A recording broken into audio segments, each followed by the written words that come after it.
Wahai orang Islam, jangan sekali-kali kamu mencaci maki non-muslim. Ngeritik boleh, tapi caci maki itu nggak boleh.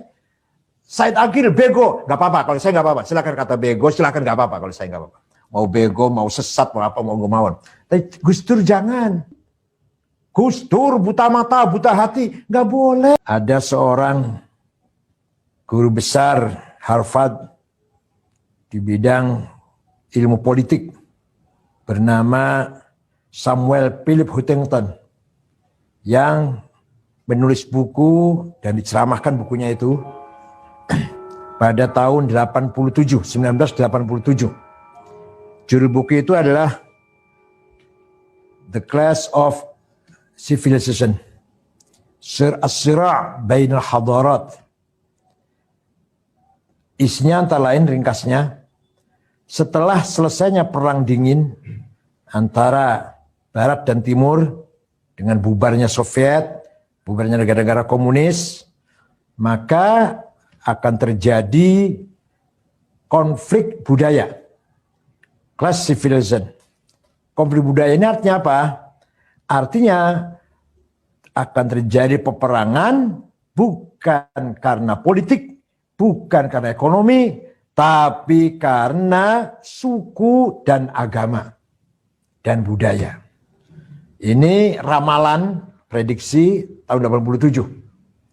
Nah, apakah yang di Timur Tengah terjadi sekarang ini apa memang terjadi secara alamiah atau direkayasa agar prediksinya si Huntington itu terbukti? Ya itulah, mari kita lihat. Tapi saya cenderung itu semuanya supaya membuktikan bahwa prediksinya Huntington itu benar, terbukti di Timur Tengah terjadi Ar-Rabi' al-Arabi, Arab Spring, Arab yang bangkit, yang dimulai dari Tunis, kemudian presidennya sampai lari, Zainuddin bin Ali, kemudian merambah ke Mesir, Presiden Hosni Mubarak terguling, kemudian ke Libya, Presiden Muammar Gaddafi terbunuh di gorong-gorong got, dan sekarang masih terjadi Suriah, masih terus berkecamuk, kemudian lahirlah ISIS, lahirlah dan seterusnya. Konflik di Yaman, konflik di Irak, di Afghanistan, itu semua bukan karena politik, bukan karena ekonomi, tapi lebih karena perang antar kelompok di faktor budaya, faktor suku, faktor agama yang menjadikan mereka perang. Bayangkan di Afghanistan itu 100% Muslim, suku hanya 7 loh, kita sukunya 1000 lebih, di Afghanistan hanya 7. Perang saudara sudah 40 tahun, ratusan ribu yang mati. Apa itu? Bukan perang politik, bukan perang ekonomi, tapi jelas persaingan antar suku dengan mengatasnamakan Islam. Begitu Soviet menjajah Afghanistan, Amerika didukung oleh Saudi membentuk Al-Qaeda di bawah pimpinan Usama bin Laden dari Saudi dengan biaya $400 juta melawan Soviet, bersatu mujahidin, yang sekarang mujahidin, Taliban bersatulah melawan Soviet. Soviet lari, tidak melanjutkan persatuannya, tidak memperkuat persatuannya, justru di antara kita sendiri atau mereka sendiri perang saudara setelah menang melawan Soviet. Sebenarnya setelah menang melawan Soviet harus lebih bersatu dong, membangun negaranya, sebenarnya wajarnya gitu. Tapi Soviet lari tahun 89 ya. Soviet meninggalkan Afghanistan, hebat luar biasa mujahidin ini berhasil, Al-Qaeda berhasil, perjuangan ini, tapi gagal membangun kesatuan internalnya atau dalam umat Islam sendiri. Ini saya yakin, atau kita harus tahu, di samping faktor internal juga by design, ya sudah direncanakan oleh orang yang merencanakan, oleh pihak yang merencanakan. Begitu pula yang terjadi Tunis. Di Tunis itu dimulai dari seorang penjual sayur yang miskin, namanya Abu Zaid. Dia pidato unek-unek di depan gedung parlemen. Tidak ada yang gubris, nggak ada yang apa, nggak ada yang mendengarkan, nggak ada yang layani pidatonya itu. Dia mengadu kemiskinannya lah, nasibnya. Akhirnya putus asa, mengambil satu jerigen bensin, disiramkan pada dirinya dan membakar diri. Dimulai dari bunuh dirinya tukang sayur itulah terjadi gelombang demonstrasi yang luar biasa sampai Presiden Zainal Abidin bin Ali terguling, lari ke Jeddah, kekayaannya dirampas, dirampok, emas bertumpuk-tumpuk, uang juga banyak. Inilah dimulai dari desain bahwa perang saudara nanti, konflik itu konflik budaya dan agama, bukan politik dan bukan ekonomi. Kemudian pindah ke Mesir. Di Mesir memang sudah terasa sekali kezaliman yang luar biasa. Maka demo besar-besaran, Husni Mubarak terguling, pindah ke Libya dan seterusnya. Ini apa artinya? Artinya bahwa di Timur Tengah antara budaya dan agama belum harmonis. Antara pemahaman agama dan pemahaman budaya belum menyatu, belum harmonis. Agama seakan-akan sendiri, budaya sendiri. Agama memang dari langit. Agama itu ilahiyah, samawiyah, muqaddasah. Bersifat Allah dari langit, sakral, suci. Isinya dua, akidah dan syariah. Teologi, rukun iman, dan ritual ibadat syariah. Kalau budaya, itu kreativitas, kecerdasan, kemajuan, capaian manusia yang bersifat insaniyah, waqi'iyah, ijtihadiyah, kreativitas. Nah, dua hal ini antara agama yang bersifat doktrin atau bersifat ta'alim, ilahiyah, samawiyah dengan ijtihadiyah insaniyah di Timur Tengah belum harmonis. Masih bertentangan, masih saling menunjukkan eksistensinya.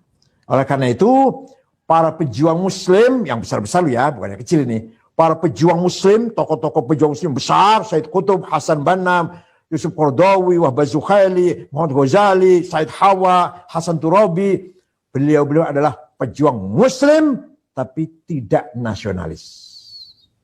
Hum mujahidun muslimun, walaysu biqaumiyin wataniyin. Yang pejuang nasionalis, Saddam Hussein, Hafid Asad, Jamal Nasir, Habibur Ghaibah, Muammar Gaddafi, Hawari Boumediene, Shadli bin Jadid, Ja'far Numeri. Beliau-beliau ini adalah pejuang nasionalis, melawan penjajah. Tapi bukan pejuang Islam. Bukan aktivis Islam.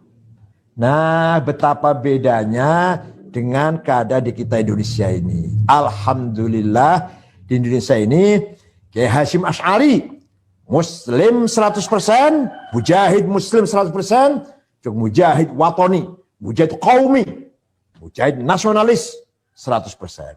Muhammadiyah Ahmad Dahlan sama, Muslim 100%, nasionalis 100%. Kiai Agus Salim, Syarikat Islam sama, Muslim 100%, nasionalis 100%. Kiai Sanusi Abdul Halim, pendiri PUI, Maulana Zainuddin, pendiri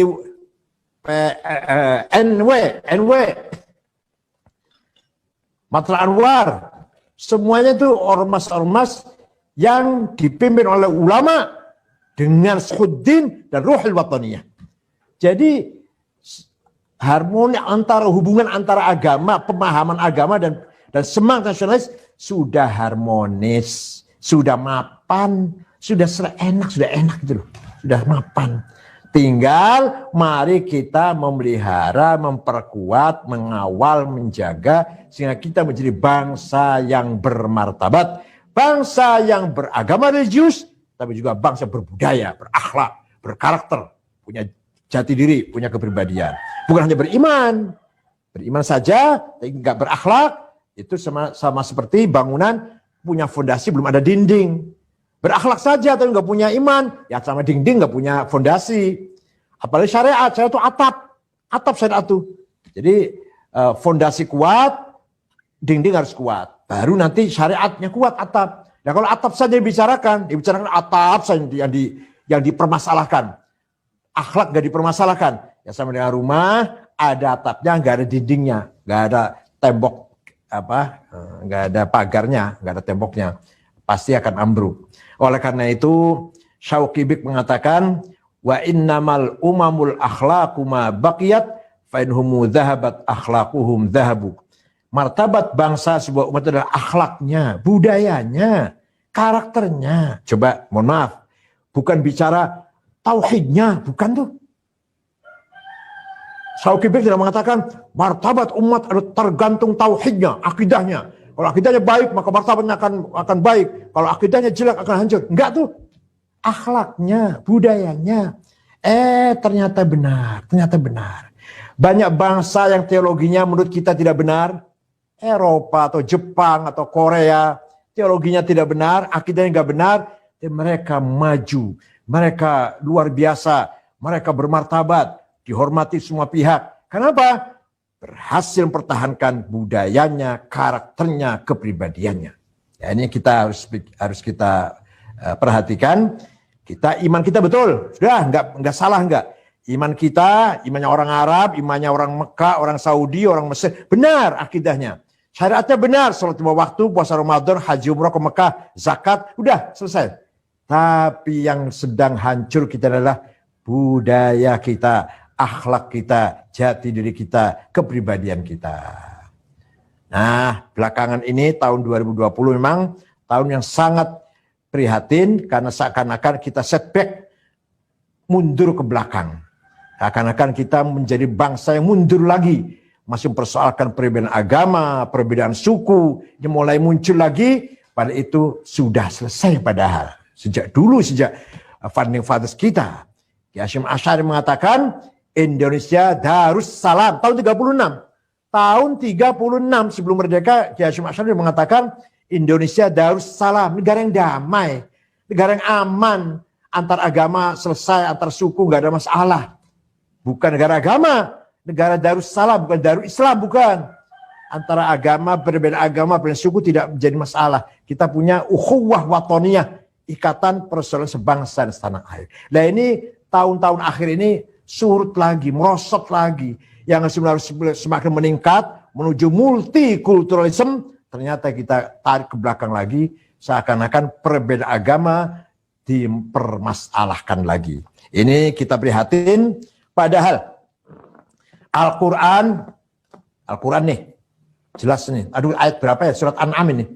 Wala tasubbul ladzina yad'una min dunillahi fayasubbul adwan bighairi ilm. Kadzalika zayyana likulli ummatin amalahum. Wahai orang Islam, jangan sekali-kali kamu mencaci maki non muslim. Jangan caci maki orang yang tidak menyembah Allah. Kalau mau literalnya begitu. Terjemah literalnya begitu. Jangan mencaci maki orang yang tidak menyembah Allah. Kesimpulannya, jangan caci maki non muslim. Kesimpulannya. Kenapa? Nanti mereka mencaci maki Allah. Sehingga akhirnya bangsa menjadi bangsa yang saling caci maki. Bighairi ilm, nggak ada gunanya itu. Kita caci maki orang Kristen atau Buddha, Hindu, Konghucu, mereka mencaci maki Islam, nggak ada artinya itu. Fayasubbullah adwan bighairi ilm. Nah, terusnya ayat ini. Kadzalika zayyana likulli ummatin amalahum. Demikianlah saya jadikan bagi setiap umat itu kebanggaannya. Kreativitas yang mereka banggakan. Setiap umat itu, setiap kelompok mempunyai peradaban, kemajuan, kreativitas, capaian yang mereka hasilkan, yang mereka banggakan. Orang Sunda punya capaian sendiri, orang Jawa punya kebanggaannya sendiri, orang Madura ada sendiri, Batak, Dayak, suku Cina, suku Arab, mohon maaf Habib, suku Arab punya kebanggaannya masing-masing. Harus kita hormati. Tidak boleh kita mencaci maki budaya satu sama lain. Di Quran itu. Kadzalika zayyana likulli ummatin amalahum. Setiap umat saya yang menjadikan, coba. Saya yang menjadikan setiap umat itu punya kebanggaan masing-masing. Oleh karena itu, jangan caci maki budaya masing-masing. Itu selain non muslim. Apalagi sesama muslim, apalagi ya Allah. Apalagi sesama muslim. Gus Dur, buta mata, buta hati. Nggak boleh begitu itu. Nggak boleh. Jokowi, Jokodok, nggak boleh. Ngeritik boleh, tapi caci maki itu nggak boleh. Said Akil bego, nggak apa-apa. Kalau saya nggak apa-apa, silakan kata bego, silakan nggak apa-apa. Kalau saya nggak apa-apa. Mau bego, mau sesat, mau apa, mau gemawon. Tapi Gus Dur jangan. Habib Lutfi dikritik, coba Habib Lutfi bukan kritik, caci maki. Habib Lutfi, ya Allah, ini sesama Islam. Katanya berjuang Islam katanya, kan dakwah Islam. Quran melarang caci maki dengan non Muslim, apalagi dengan orang Islam. Ya Allah. Wala tuti' kulla halafim mahin hammazim masya'im binamim utullim ba'da dzalika zanim. Jangan kamu dengarkan berita hoax yang kesana kemari sedang tersebar. Jangan kamu mudah diadu domba, orang bikin fitnah, kesana kemari bikin fitnah, yang mulutnya kotor dan seterusnya. Manna'in lil khair mu'tadin athim, mencegah kebaikan, mu'tadin athim, menimbulkan permusuhan, athim, dan menimbulkan dosa besar. Jadi gambar Quran sudah jelas sekali. Caci maki, hoax, fitnah, adu domba, berita bohong, itu akan melahirkan permusuhan, akan terjerumus pada dosa besar, yaitu kita saling bermusuhan, saling fitnah, akhirnya pasti akan menghancurkan umat Islam kita sendiri. Nah, ini yang diharapkan, keadaan seperti ini, yang ditunggu-tunggu, yang diharapkan oleh a'daul Islam, oleh Yahudi, oleh Barat, oleh Samuel Huntington, itu mengharapkan perpecahan ini. Itu benar kan? Itu benar kan prediksi saya? Nanti gitu dia. Itu benar kan? Apa kata saya? Konflik ini bukan konflik ekonomi atau konflik politik, konflik agama dan suku kan? Nanti gitu nanti. Mari kita tunjukkan Indonesia tidak seperti negara lain. Kita tidak akan pecah, tidak akan berantakan, walaupun kita terdiri dari berbagai suku dan berbagai agama. Tunjukkan pada Huntington. Tunjukkan, kita tidak seperti Anda yang Anda bayangkan. Tidak seperti yang Anda ramalkan. Kita beda, kita kuat. Gitu loh. Oleh karena itu, dalam muhasabah ini, muhasabahnya evaluasi apa yang telah dicapai oleh PBNU atau lembaga dakwah NU. Yang baik kita teruskan, kita lanjutkan. Yang tidak baik, tidak benar atau gagal, kita tinggalkan. Kemudian, hasibu anfusakum qabla an tuhasabu. Evaluasilah dirimu sendiri sebelum kamu dievaluasi. Kemudian setelah muhasabah, mu'atabah, blaming self, mu'atabat anfusina, mu'atabatun nafas. Yang gagal, yang salah, yang keliru, ayo kita akui, saya itu yang salah saya. Kenapa ini gagal? Saya yang salah. Kami yang salah. Kenapa ini belum berhasil? LDNU yang salah. Gitu. Itu namanya gentle. Dan jangan nyalakan orang lain. Mu'atabatun nafas. Maksudnya supaya menjadi orang bertanggung jawab. Mu'atabatun nafas. Tapi tidak berhenti situ. Yang ketiga, muraqabah. Membangun supervision. Kita yakin tahun 2021 Allah akan merubah nasib kita. Kita akan lebih baik daripada sekarang. Kita akan lebih kuat daripada sekarang. Akan berhasil daripada sekarang. Itu namanya muraqabah. Kita harus tetap optimis, tidak boleh putus asa, tidak boleh hopeless, tidak boleh terlalu khauf, tapi harus ada roja. Terlalu takut, terlalu khawatir, terlalu worry, jangan. Harus ada roja. Kita yakin tahun 2021, terutama NU ya, khususnya NU akan lebih baik lagi, lebih kuat lagi, lebih kokoh lagi, lebih bermanfaat lagi. Kesalahan kemarin, ayo kita perbaiki. Itu dari kita yang salah. Saya sendiri ketua umum PBNU banyak salah udah. Pasti banyak salah. Itu karena saya yang dhaif, karena saya yang lemah, karena saya yang tidak pintar, yang tidak pandai. Tapi ke depan, mari kita perbaiki bersama-sama. Itu namanya muraqabah. Maka sekali lagi, pertemuan ini dimulai dari muhasabah, mu'atabah, muraqabah. Selamat kepada LDNU dalam acara ini. Semoga bermanfaat. Syukran. Wadahud bi'aidikum min fis salah wal khair. Yahfadkum min ahati wal afat. Wal mahad min fitan. Wal amrad wal asqam. Wal ham wal gham. Wal ta'un. Wal bala. Wal syada'id. Wal zalazil. Wa huwa al-fikrakum at-tariq. Wassalamualaikum warahmatullahi wabarakatuh.